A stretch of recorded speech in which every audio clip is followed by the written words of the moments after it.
Hey, welcome back to the channel. We are looking at Andrew Demko 20.5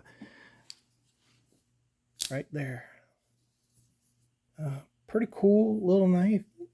Interesting. Really doesn't look like much when you pick it up, but it has the patented shark lock from a guy who's made some of the strongest locks in the world. And so we're going to talk about this knife. I got to tell you right up front, when I got it, I was very unimpressed with this knife. But it's also one of those knives that kind of grow on you. So I'm glad I waited to do the review on this knife. And I'll let you know the good, the bad, and the not so good about this knife. And if you'd like to hear more about that, go ahead and check out the video.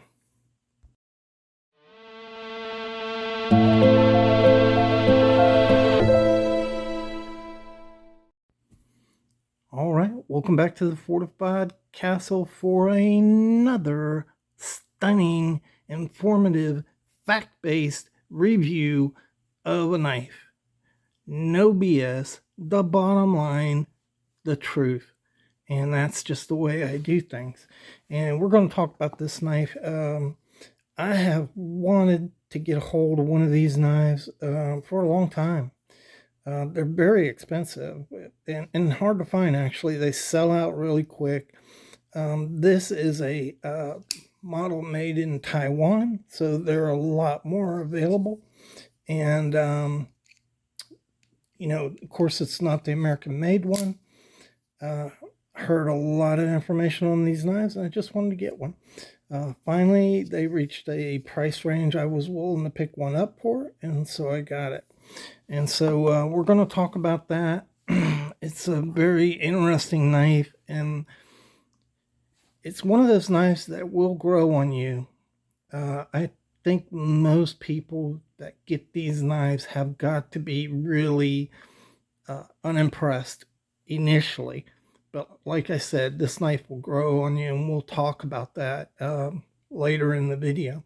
Let me just say before we get started, hi to all my viewers, and don't forget that next week we're going to be down in Ellaville, Georgia, for the knife show down there with Kevin Bentley, the knife doctor. A lot of people coming. I think Terry's Knives and Man Stuff will be there. Cheesy Moon said he was going to be there. A bunch of other people. So I'm going to set a booth up just for display. I'm not planning on selling anything, but just like a meet and greet for me. Should be a lot of fun. If you can make it down there, I'd encourage you to show up. I think it's $1 admission to get in. You can't beat that. And they're going to have food trucks there. It's a nice venue. So regardless, we'll take lots of videos and show that when we get back next week. All right, so before we get into this knife, and I think it's important to the discussion about this knife, to actually know who Andrew Demko is. Of course, he is an American, and in 1988, he founded Demko Knives. He's a custom knife maker. But that said, he's always been fascinated with locking mechanisms on knives. He has over 16 patents. This is his newest one. It's called the Shark Lock. And initially, when I saw these and heard about the Shark Lock, I was like, well, that's not a real good idea, having a lock stick up on your knife right here. So right away, I wasn't real enthused about the Shark Lock, but it is kind of small. So it's kind of small and unobtrusive. I just wondered, it seemed to me you could actually accidentally actuate this. It wasn't a particularly good idea. And that's why, I'm not designing knives. Because it's a good idea. It works well. This is done just right. Really doesn't bother you at all being up there. And it's kind of, not new. So I'm going to show you what I mean about that. So here's another locking knife. And you can see you've got a big thing right up front here. And that is a lock on the knife. And if you pop that, knife blade just comes down. And this is an old knife, and how locking knives initially came, the lock back was up front, not in the back like we see nowadays. But when you release it, it just falls down. And you can see you can put your thumb up there. This is really good design here, actually. Doesn't look like it, though. Initially, it looks like it would be getting, in the way of your hand, but it's really not. And that's the case on this shark lock. It's not really in the way of your hand. And so that's really where Andrew Demko excels in locks. He's the inventor of the triad lock. I think it's the strongest lock on the market. And this lock right here has been tested at 875 inch-pounds of torque. So it is a strong lock. We'll look at that a little closer in a minute. So if you wanted an Andrew Demko, you might already have one and not even know it. Cold Steel's AD line, the AD stands for Andrew Demko. So the AD10, the AD15 from Cold Steel are designed by Andrew Demko, as a lot of the other ones are.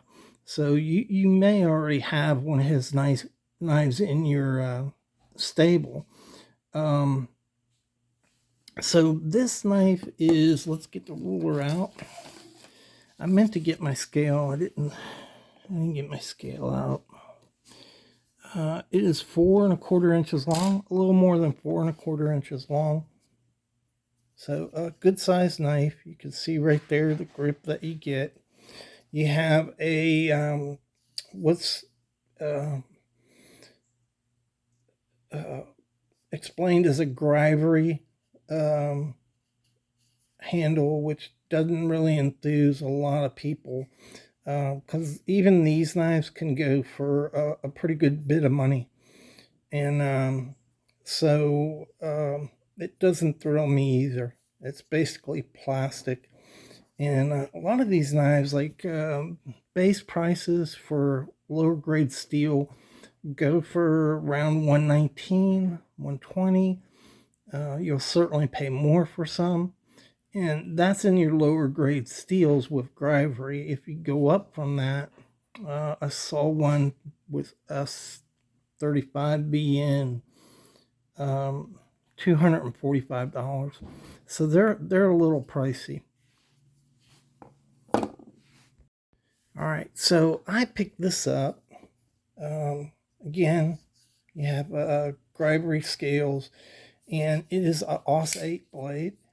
You see that right there? AUS 10A. So AUS 10A is pretty much 440C. That's what it's equivalent to, 440C steel in this one. They also come in D2 on the lower end, D2 steel. So that's really your choice. The D2 ones have all been around $119. I picked this up for $82. So with AUS 10A, $82 is in the ballpark, especially when you can get this shark lock on there. A lot of guys say these things are really fidgety. I don't think so. So let me show you. As you pull this shark lock back, you see, you have to really overcome that to be able to release the blade. I don't think I would call that fidgety. The blade, let me show you again here. See how the blade is just pulling back on me, and that's because it's hitting on this spring. It's engaging the spring right away, and you don't overcome it till about right here. Right there, it's free, and it'll just flop around. And when you get close, notice that too. Here's the other thing. When you get close, the spring grabs that blade and pushes it home. And you can see that when you release it. If you shut it, boom, it just grabs it and takes it home. Kind of like a back spring, right? Back spring does that, pulls the blade home. So I don't really know why guys say this thing is fidgety. But you got some good jimping in here, good size blade. Let's measure the blade. I think it's 3.5. Whoa, it is 3 3/8 or 3 3/16 blade on this. You can flick it with the hole in the blade there. So maybe a younger guy would be better at this than me. But I can flick it out, and it's hard to do on camera, but I have to give it some wrist to get it. See, I can get it with my finger with a little bit of wrist in there. And here's another, the key to understanding this knife is understanding this lock. And so this lock, let me see here, this lock pulls back and then pops up. Let's see if I can get this in here. Okay, so I'm going to show you, see how the lock moves forward? I'm moving the blade forward, and you can take this knife, it's better this way. You can take this knife and pull the lock back, and the blade is still locked. So it's not just moving back, but you have to pull it back and pull it up, and then you see the blade comes down when that comes up. And we'll watch that shark lock right there. And you see how it was up and now it's down. So that's another, complicating feature on that knife is you can actually pull back on this knife and the blade is stuck. So you have to learn how to use this. It has to go back, and you have to let your thumb pull it up actually to get it to come down. So it's really just a matter of learning the lock. So this is one of those knives that is really controversial. A lot of guys, I've watched a lot of videos on this, guys talking about that this doesn't seem to be the hottest thing in knives, and yet they sell out as soon as they get them. Now the Taiwan knives are freely available, but like the ones made in America, they just sell out, and they're in the $500 range, and they sell out really, really quick. Those are made in America. These are made in Taiwan. Those have better materials, G10, titanium, 7 different blade steels. He recently did one in Magna Cut, so he does 3V. You can find them in 3V. You can find them in LMAX. You can find them in S35BN. Just a bunch of different blade steels. He produces them. And another thing I'm not crazy about is this right there, which is necessary because of the shark lock. So it looks kind of unfinished there, doesn't it?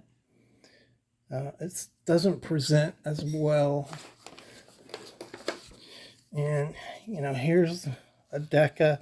That's the way we look at knives. Mostly they're covered until they lock, and the Deca of course uses the axis lock. And this actually works a lot better. The axis lock is fidgety. There's immediate release on the blade. You have to hold the axis lock here. Ooh, okay. Immediate release on the blade. They're very fidgety, and good to go. Strong lock, but that's the difference right there.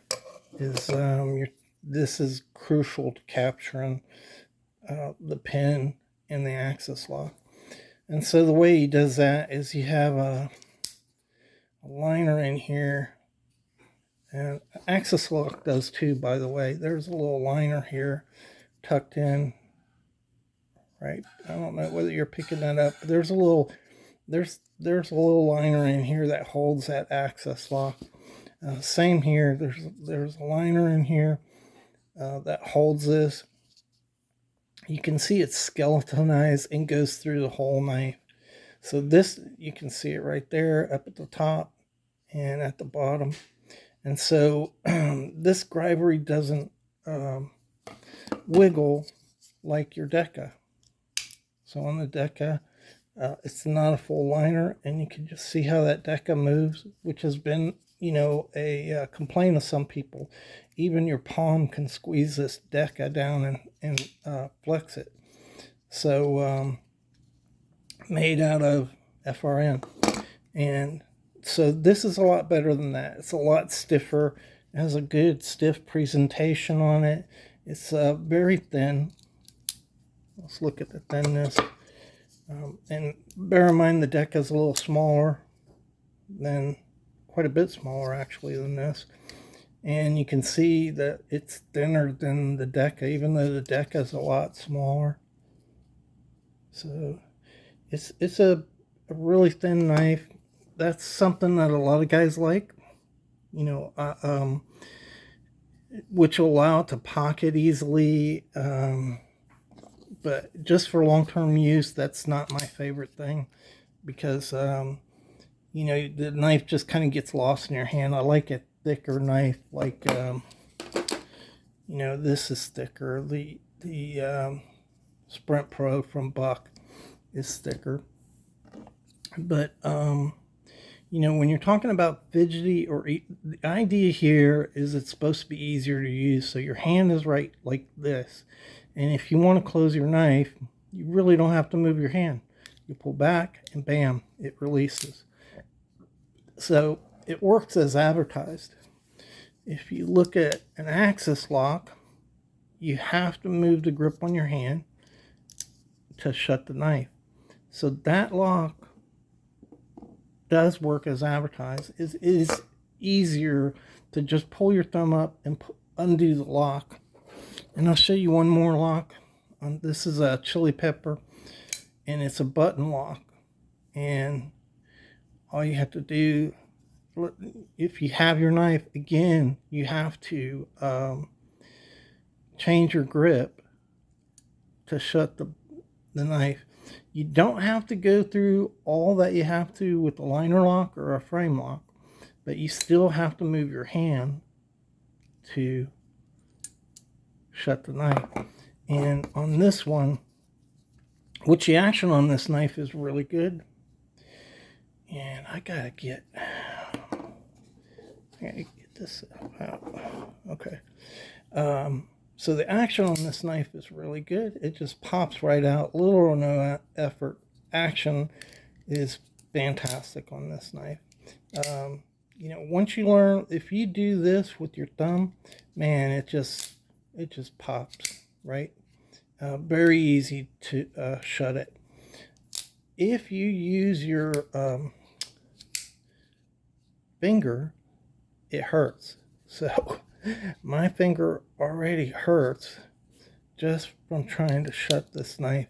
So it's very sharp and it cuts in. I've heard some guys complain about that. I've heard other guys say you get used to it.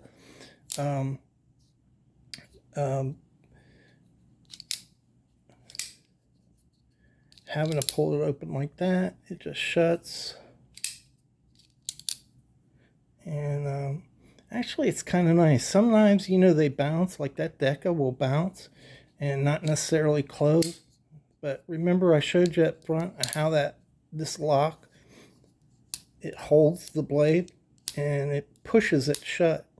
So that really is an advantage too, if you want to be honest.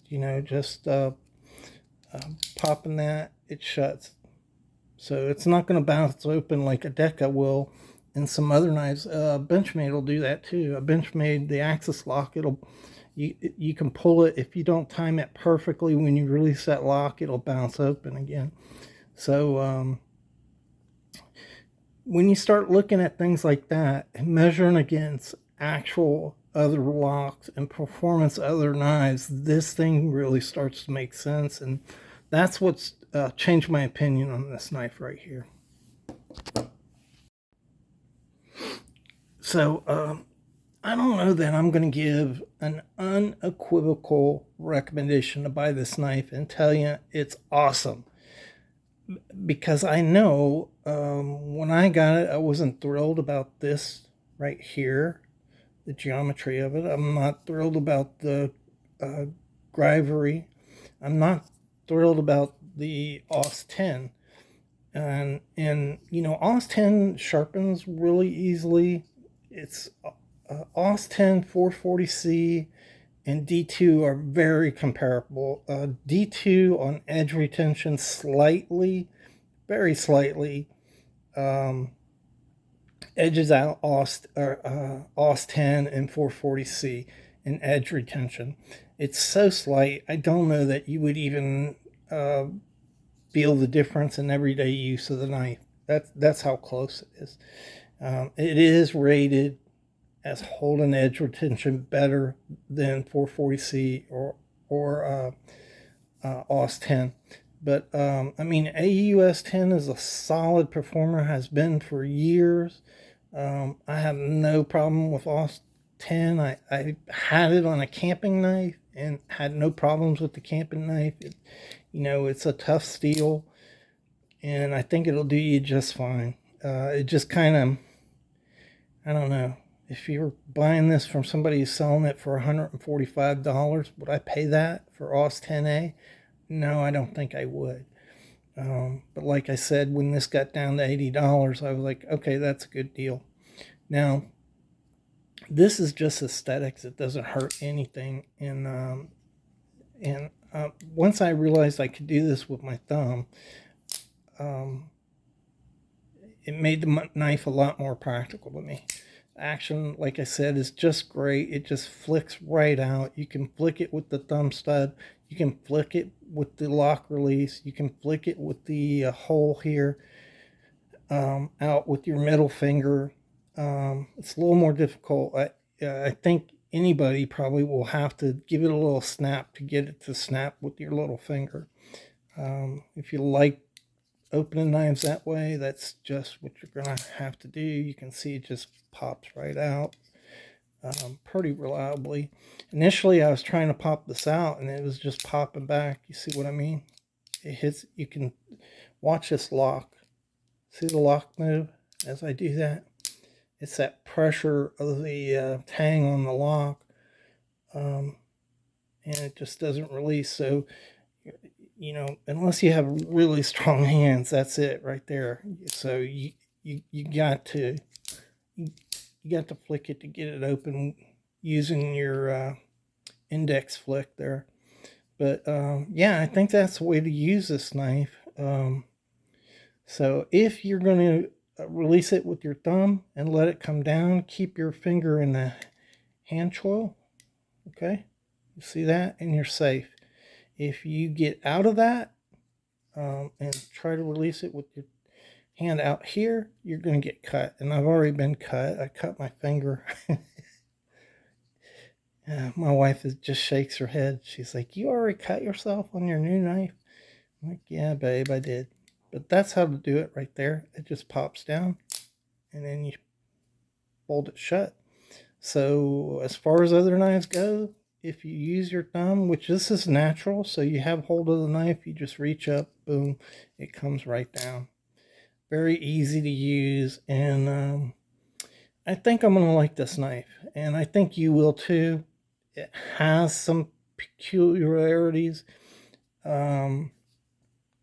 As I mentioned to you, if you're honest, this is easier. One of the easiest release mechanisms on knives that I've ever used. So it does work. How much is that worth? Is it worth paying all that extra money for it? I don't know.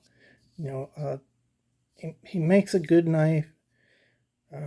I really don't want to buy this knife in America for $500. So I'd like to buy this knife in America for $250. I could go $220, $250.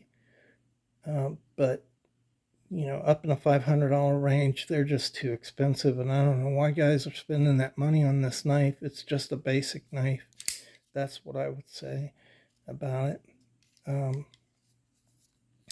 think it's well made, definitely strong, and in this format, this 20.5 would be a good, thin, lightweight, durable EDC knife for you. You got to figure this lock out. You got to figure out this is a way to work this knife, in my opinion. It's easy to do that way. Using your hand and trying to flick this thing is problematic. So my finger is killing me already. What ends up happening is you get distracted with the pain you're feeling. I'm talking about real pain there. It's like a bunch of Chinese are around me torturing me, trying to make me believe China is the way to go. Yeah, it's Chinese torture, I think you would call that. Using this thing. Brutal. But no problem using your thumb on it. Doesn't hurt at all. So that's the way to use these if you're interested in picking one up. I got this at Chicago Cutlery if they're still available for the price I bought it, which was a couple weeks ago now. So, man, I don't know. I'd be really hesitant to pay $119 for this in D2 or OS 10A. You can buy a cold steel for $134, an AD10 that has S35VN steel, made in Taiwan, same place this is made. So that's the problem I would have. It's a value equation, right? If I can get another knife with better materials from the same place, probably the same manufacturer even, why do I want to spend $119 on this? But to each his own. You might think $119 is worth it. I'd wait till you can get a deal on them and then pick them up when you can. Is what I do. I'd just be patient like I was to find one. Anyhow, I hope you found it informative. I hope you enjoyed the video. One more thing, the pivot pin on this is a 10.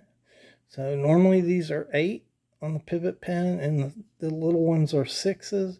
So these are 6s, security screws, 6s. This is a 10. That's a little unusual. Well, wait a minute. You know what? Hold on. I'm thinking of another knife.